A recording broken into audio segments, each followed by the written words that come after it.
আসসালামু আলাইকুম। দেশ ও দেশের বাইরে যারাই আমার ভিডিওটা দেখছেন সবাই একটু মনোযোগ সহকারে দেখবেন। তো যে কোনো কলা থেকে সবরি কলা চাষ পদ্ধতি এবং সবরি কলা হলো লাভজনক একটা কলা।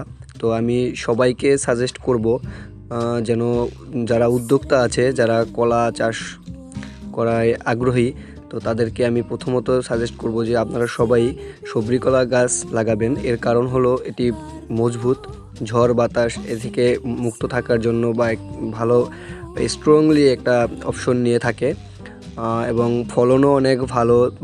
বাজার মূল্য সব থেকে সবরি কলার মূল্যটাই একটু বেশি থাকে। তো আমি সব থেকে বিশেষ কথা বলতে চাচ্ছি যে আপনি একের থেকে 3 গুণ লাভ করতে পারবেন একই জায়গা থেকে। যেমন আপনারা দেখতেই পাচ্ছেন স্ক্রিনে যে একটা কলার ঠিক 1.5 হাত দূরত্ব রেখে আমি দুটো এক্সট্রা লাগিয়েছি। এর কারণ হলো যে একই গাছের পরিচর্যার মাধ্যমে 3টা গাছের পরিচর্যা হচ্ছে।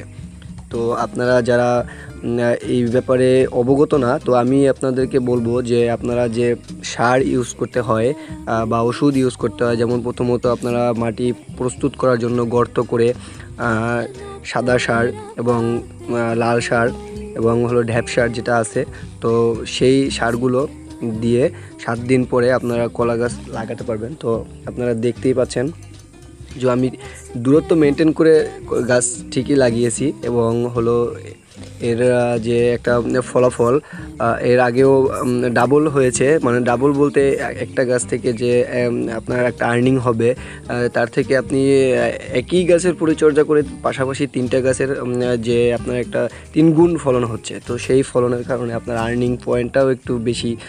তো সব থেকে বিশেষ কথা হলো যে আপনারা যারাই কলা চাষে আগ্রহী বা কলা চাষ করতেছেন, তারা একটু আমার এই যে পদ্ধতিটা অবলম্বন করে দেখতে পারেন যে আসলে কতটা লাভবান হতে পারেন। আমি আসলেই লাভবান হয়েছি।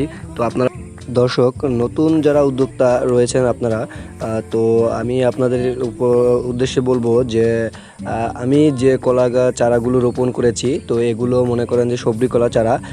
তো এর পরিচর্যা সম্পর্কে যে যত টিপস রয়েছে, তো আপনারা আমার এই চ্যানেলটা যদি সাবস্ক্রাইব করে রাখেন, তো আশা করি ভালোভাবেই আমার কাছ থেকে আপনারা সবাই জানতে পারবেন যে আসলে এই কলা চারার কখন কোন ধরনের মেডিসিন ইউজ করতে হয়, কখন কোন সার ইউজ করতে হয়, কখন স্প্রে করতে হয়। তো এর পরিচর্যা আছে, তো প্রত্যেকটা জিনিসেরই পরিচর্যা থাকে। তো আপনারা যারা পুরনো আছেন, যারা জানেন যে করতেছেন রানিংয়ে, তো তাদের জন্য